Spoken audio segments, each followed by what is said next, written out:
তথা বিশ্ব মানবাধিকার রক্ষা সংঘ আজকে আপনাদের সামনে ইংলিশ গ্রামারের একটি টপিকস আলোচনা করব, redundancy.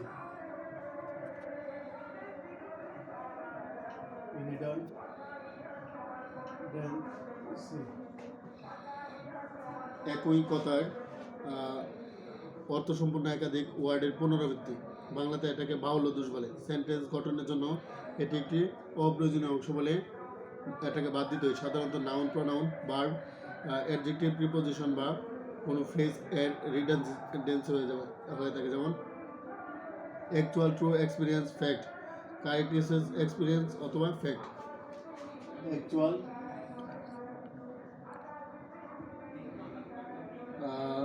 True, experience,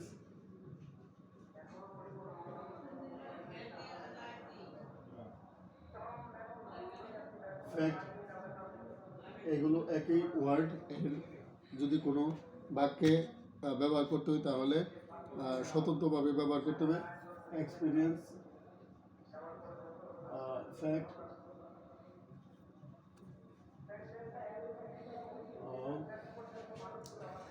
advance, advance forward একসাথে হবে না। অ্যাডভান্স, ফরওয়ার্ড দুটোটা একই অর্থ প্রকাশ করে, সুতরাং অ্যাডভান্স অথবা ফরওয়ার্ড আলাদাভাবে ব্যবহার করতে হবে।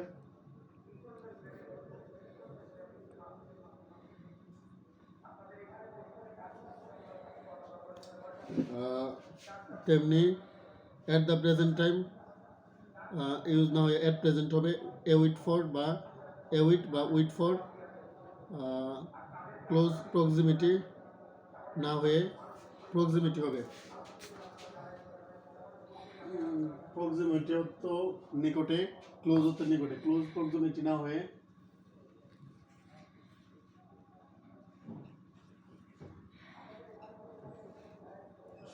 শুধুমাত্র প্রক্সিমিটি হবে।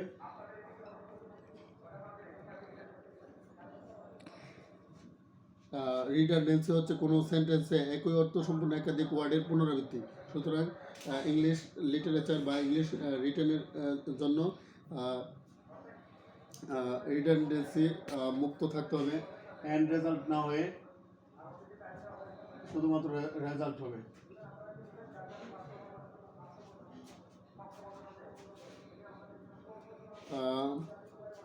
ডিকশনারি বুক না হয়ে ডিকশনারি হবে।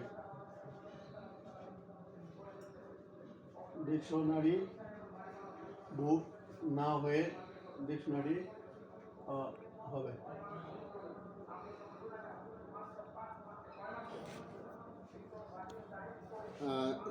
লাস্ট ওয়ান, নিউ ইনোভেশন না হয়ে ইনোভেশন হবে।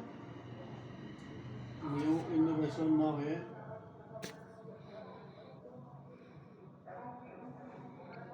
ইনোভেশন হবে।